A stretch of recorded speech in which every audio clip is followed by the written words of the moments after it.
Hello and welcome to the ER Break Room. This is the University of Florida's Department of Emergency Medicine podcast. And this is our inaugural episode. And I have with me our beloved chair, Mary Patterson. Dr. Patterson, Mary, Hi, welcome.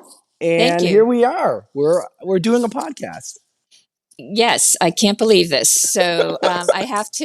I have to say that, and just the history on this was that when I first took over, I asked how people wanted to communicate, and Colleen Gutman said that she thought podcasts were a great idea, and I had no idea how to do a podcast. But the faculty council, especially Michael, thought this was a great idea, and so Michael has done all the really background footwork trying to figure out how to accomplish this, and he has. So I'm really grateful to him because I think this is going to be a great opportunity for us to communicate, also to learn more about your colleagues. And so, appropriately, Colleen is going to be the first person who's interviewed for the podcast, and that's going to come up in just a couple minutes. But I wanted to start off by sharing some things that are coming up for our department that are, I think, really interesting and exciting. So I think, first of all, everybody has seen the emails about our retreats. They're scheduled November 15th through December 12th. I'm sorry, and December 12th. And half of the faculty will attend one and half will attend another. And I'm really delighted. I spoke with our facilitator yesterday. So for those of you who don't know, our facilitator is Jennifer Hunt. She's the chair of pathology, but you should also know she's an author. She's written a book about personal development as well. She's a certified coach, and she's somebody who asks really interesting questions, and she always makes me think. So I am really excited that she agreed to facilitate both of our retreats. So these will be essentially most of the day. They're going to be located at the Harn Museum, which I think will be fun. And as well, we'll have breakfast and lunch, and I think some really creative activities. So I am looking forward to this. I think we're going to all come out having had some really deep dives into how we think about the future of our department and what we want to be. And I think it will also be fun. And both of the retreats will be followed by a reception. One will be at V's Pizza, and one will be at Cypress and Grove. So those will follow each of the retreats. So really excited about this. I hope everybody comes both interested in thinking about our future, but I think it's also going to be a lot of fun and also an opportunity to learn more about each other. So those are going to be really, really fun. And Yeah. yeah, they're going to be great, I think. They sound like we put a lot of background work and effort and thought into this. So I think people will enjoy these. Yes. And then I want to share two really fun things coming up. So as we start to enter the holiday season, I can't believe it's November, but we have two holiday activities coming up. The first I'd like to share, I think some of you know that Carolyn Holland, the division chief for pediatric emergency medicine, is active in a couple of orchestras, but the Gainesville, I'm going to get this wrong, but one of the Gainesville orchestras she's involved with is holding a free holiday concert on December 3rd. It's at the First United Methodist Church, and it is at 3 p.m.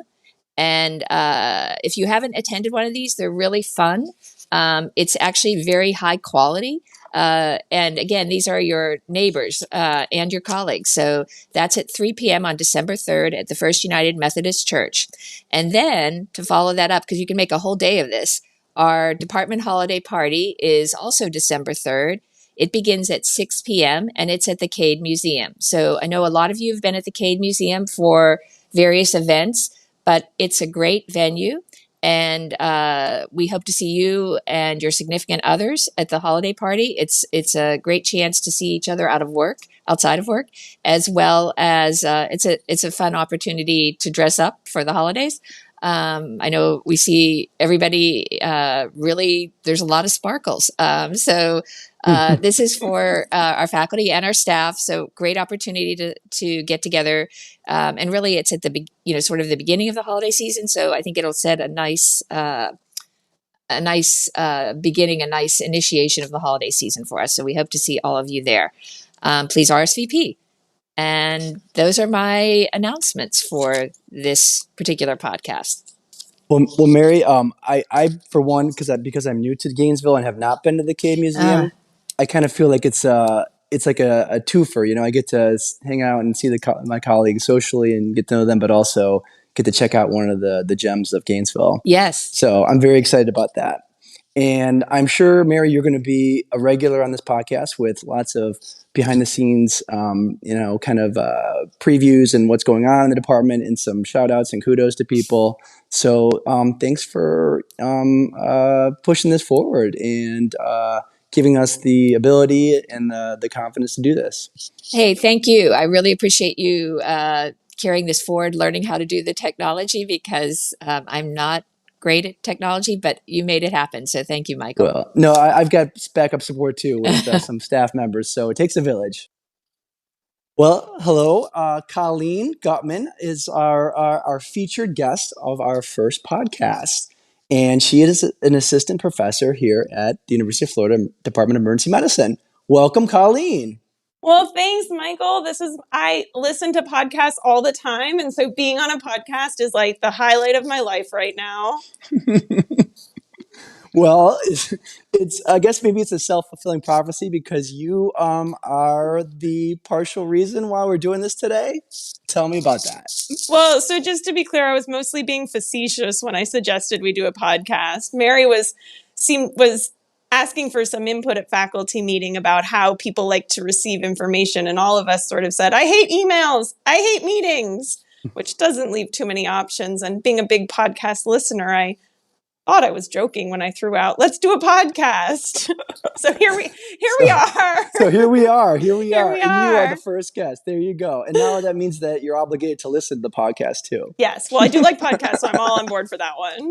Well, excellent. Okay. Well, a big part of this podcast, I think, is going to be getting to know the people in our department. So let's get to know you. And also, I'm new to the department, so this is a wonderful way for me to get to know and meet people and learn about them. So here we go. So Colleen, I do know that you are from Gainesville, Florida. I am what we are called an ACR. So I think you've got some ACRs in your family. So I don't know. We'll see. Do you know what an ACR is? I know that probably Alachua County resident? Alachua County resident. Yeah, it's used a little bit as a little bit of a put down, I'll be honest. Really? The folks at UF who call you an ACR are not usually saying it as a compliment, but I wear it proudly. Nice. I love Gainesville. Growing up in Gainesville was awesome. So we moved here in 1992 when I was 5-year-old. So I really don't know anything different. I only know growing up in Gainesville. I only know being a Gator fan. I stuck around for college, so I really was here for quite a while. And I will say the first time I drove on a real interstate after having only driven on I-75 between one or two exits, I maybe stopped on the on-ramp as I was supposed to merge because I was so overwhelmed by the actual traffic. Jeez. So that's my small town ACR lessons, that in real highways are quite scary. Okay. All right, that's fair. They are. But yeah, you would not fare well, I think, in Miami. But then again, you lived in some major cities after Gainesville. I did. So my first major city I lived in New York. I was in Manhattan, so I didn't have to drive there. And so I think by the time I got to Seattle, I thought I was quite the cultured city lady. And of course I could drive on a highway, never thinking that I didn't drive in New York. And in Gainesville, I went about 2 exits on I-75. Yeah. So it was actually in Seattle when I first tried to stop in the middle of the merging lane. Oh no, that's what occurred. Wow. Yeah, it was a bit scary. There was Thank God you didn't get rear-ended. Jeez. Very, very lucky we didn't die. And And it's part of why I like to work. Yeah. Driving's not my strong suit. Well, biking to work has its own challenges and risks, but I do think it's cool you bike to work. But then you went you were at Columbia was undergraduate, and then Seattle was your residency, pediatrics, correct? Yeah, so I did a peds residency out in Seattle. Right. Okay. And then from there you continued on to Atlanta, which is it worse traffic? Is Atlanta the worst? Atlanta, I think, is the worst. Although Gainesville's traffic in town is not super great. Yeah. Atlanta was the only place I didn't ever bike. I did not feel safe bike No. commuting in Atlanta. Right. Seattle Yeah. had lots of great, safe, protected trails. Cool. New York, I mean, you can walk everywhere. Yeah. Yeah. And Gainesville, I have ways to get around that keep me off the busy roads. So, Yeah. but yeah, Atlanta's traffic was terrible.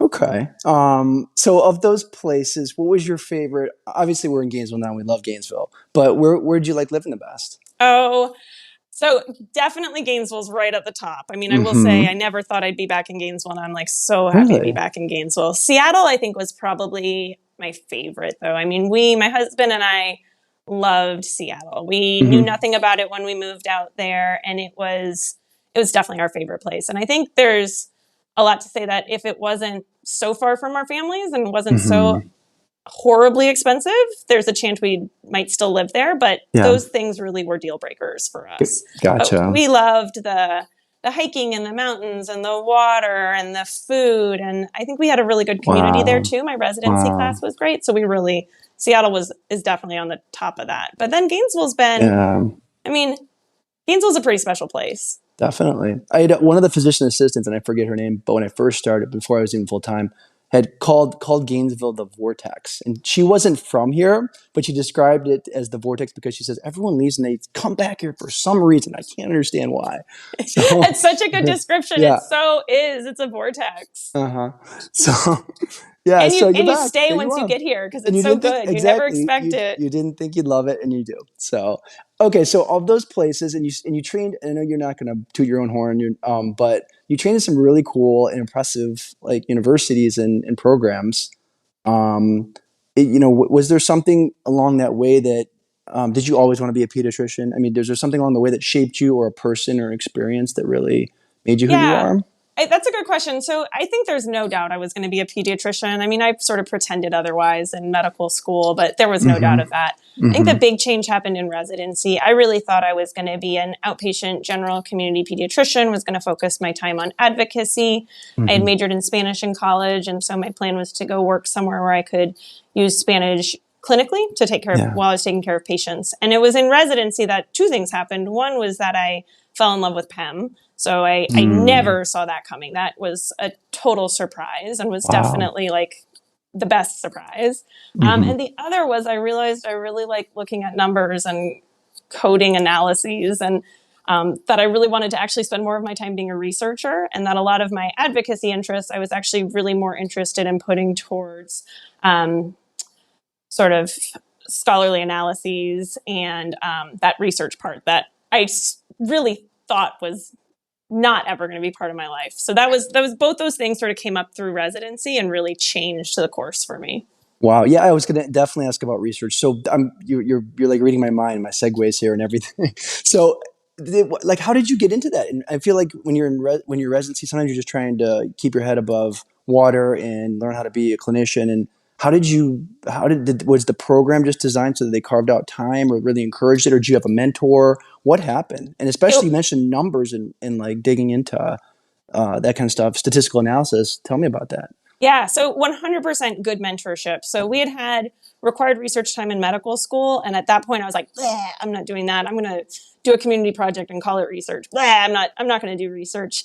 And I happened to, in residency, my continuity clinic preceptor was a general academic peds researcher, and she was doing research at the time looking at the difference between video and phone interpretation for Spanish-speaking patients in the pediatric ED. And so she knew I was interested in language access. And she said she needed someone to help do something really small in one of her projects. And I kind of just got the bug from that. She was an incredible mentor. She knew how to take me from that tiny bug and like give me just enough to like keep wanting to go. And I went from there. So I did that sort of tiny part she had asked me to do on the project. She said, well, I've got a little data set that needs a secondary analysis. Do you want to just look at it? And I started looking at it, and suddenly we were meeting every week, as I said, but what about this? But what about this? And she made it fun and easy, which I think, unfortunately, a lot of people don't have that experience with research. It's hard and a burden. And so I think it was 100% good mentorship and the luck that I found her doing research that was in a field that I was really interested in.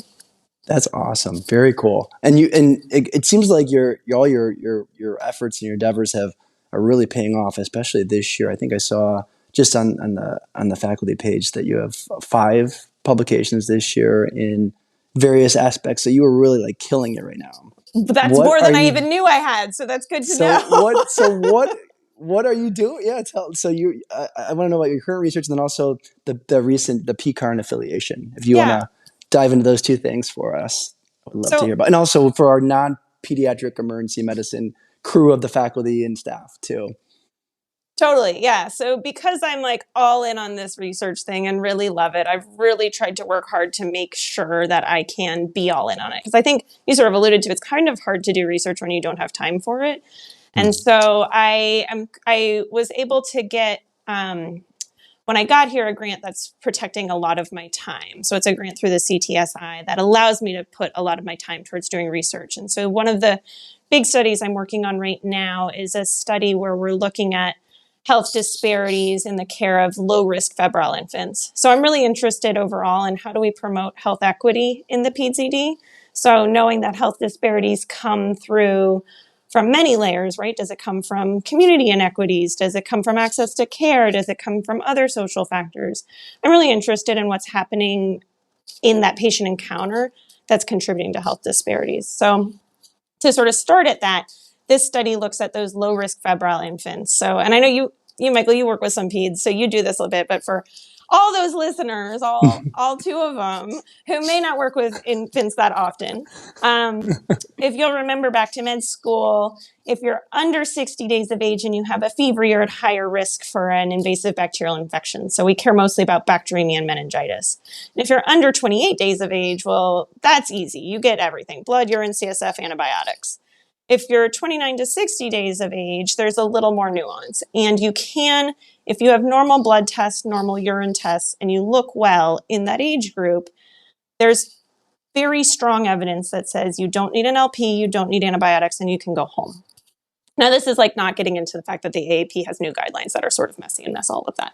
But even in the new AAP guidelines, if you have normal blood, normal urine, you're in the 2nd month of life, you do not need any other interventions. We also know that nationally, there's a ton of variation in that. And so nationally, about 20% of those babies who meet those criteria for low risk are still getting at least one of those, or getting an LP, or getting a antibiotic, or getting admitted to the hospital. And if you look at the guidelines that a lot of institutions use, a lot of them have this sort of like discharge readiness checklist that has this very vague, you can discharge these babies who we think have really low risk of an invasive bacterial infection if they have a home social situation that you feel comfortable with, or if there's no social risk factors, which is pretty vague. And so my thought was that this was actually an important opportunity to look at disparities by race, ethnicity, and language, and that's what our study is. And so what's, I think at least very cool about this study is we're collecting data across about 30 PZDs in the country. Some of them had guidelines that standardized who should be able to go home. Some did not. So we're going to be able to look at what is that guideline. Is that guideline making any difference in health disparities there? And the other thing that I think is cool is that we're collecting data on language, which otherwise is missing in a lot of health disparities literature. Language data is hard to get from big administrative databases. It's not often recorded. It's still not like perfectly recorded. But what we're asking, the research question is the child's race and ethnicity and the child's language associated with whether or not you get discharged home without antibiotics and without an LP, that being the recommended care, or not. So that's what we're looking at. So I'm like very happily deep into data coding and should have some preliminary analyses coming back out in the next few weeks, and hopefully some manuscripts and presentations next year. But I'm excited about it because I think we're going to learn a lot about some of the cognitive processes that go on, because I think it's really interesting to think that we've got really strong guidelines that say that these babies probably should most of the time be managed conservatively.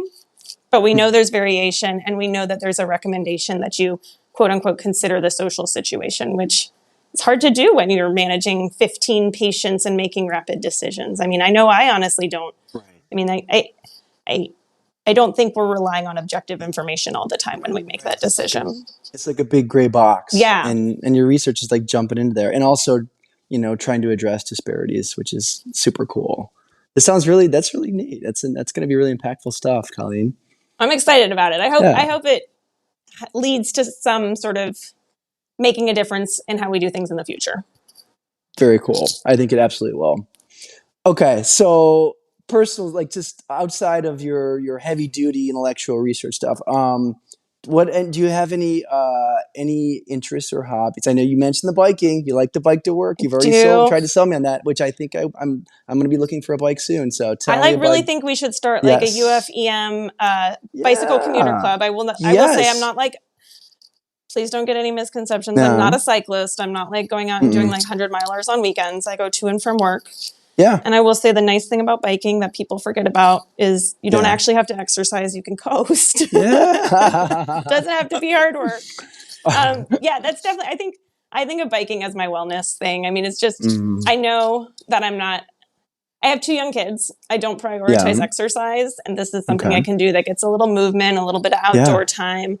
To the point where my husband will be like, "Are you sure you're going to drive to work today? Like, you're kind of cranky when you drive to work. You're like nicer when you've been on your bike on the way home." So I think it does good things for me for sure. Yeah. I mean, I guess. Oh no, go ahead. No, I was gonna say, do you bike in the rain? I do. I definitely did in Seattle. Biking in the rain in Gainesville is a little scarier because there's usually thunder and lightning and all sorts of things that make me a little more nervous. And it comes down in buckets. I know. Like when it rains in the rainy season, it's buckets. And you have no way of predicting when it's coming besides sometime in the afternoon. So do you have a spare set of clothes or scrubs waiting for you at work? I don't. I should. I have a raincoat. Okay. I have a raincoat. A raincoat. Yeah. Okay. Yeah. That's enough.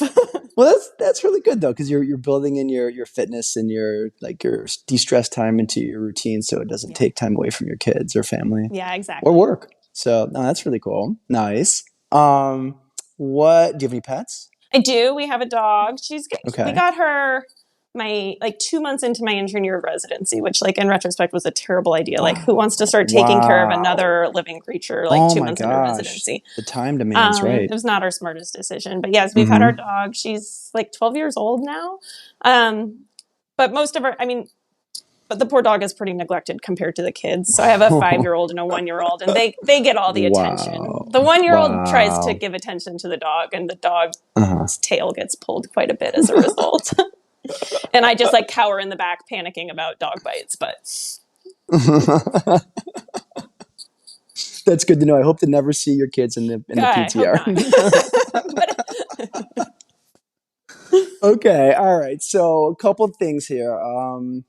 How about to new faculty like myself, or maybe if a resident happens to listen to this, do you have any, since you seem like you're really, you're off such a strong start in your academic career. What is any advice or thoughts for us? Academic what would you say to myself? Or life advice? Or just give maybe career advice. Career of some advice? Sort. Yeah, Oh. Doesn't necessarily have to be academic, but Okay. how about to myself as a new faculty member or as a resident that's coming out? That's a good question. I think I don't know if I'm even well established enough to totally have good advice for new faculty. I still feel like I'm a new faculty settling in. But you're off to a good start. No, you're definitely off to a good start. So if you're new to Gainesville, I can give good advice on Gainesville. Get out and enjoy Gainesville, because there's so much between the getting outside, and there's trails you can do in the city where you can go on a walk, or you can go out to Payne's Prairie. You can go down the Itchituckney. There's good food. Go to the Top. Always my favorite recommendation. Oh yeah,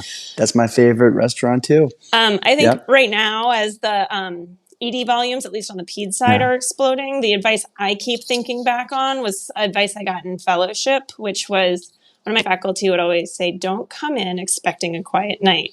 Come in expecting to work. And that, I think of that every time I catch myself going, God, I hope it's quiet tonight. And I have to go, no, we're going to work. And then, if it's a little quieter, it's a pleasant surprise, but then at least you're not caught off guard when it's not.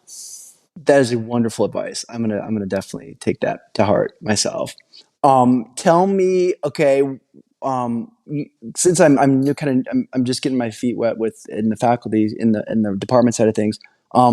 What makes the because you've spent more time amongst the residents and stuff. What makes the residency or the culture of this department unique or special? Oh, I love this department. I have been so happy here. So I think what's really special is, so I really love the size. I think that our faculty and residency are both a really good size. I did a peds residency and a huge residency. There were tons of pros to that.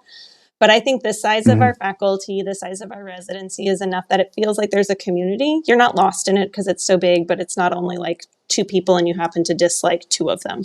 It's, it's a big enough group to feel like an accessible community. I love our patients. I love the acuity of illness that we see, illness and injuries. I love the mix of care that we get to provide.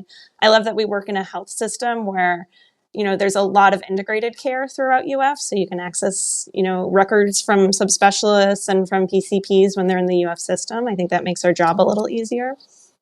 I love the nursing staff and techs on the peds side. We have a really great team, and in a place where a lot of the country is seeing a ton of turnover, including us, it's really nice to be able to go to work and be like, and know that you really enjoy and trust the people you work with.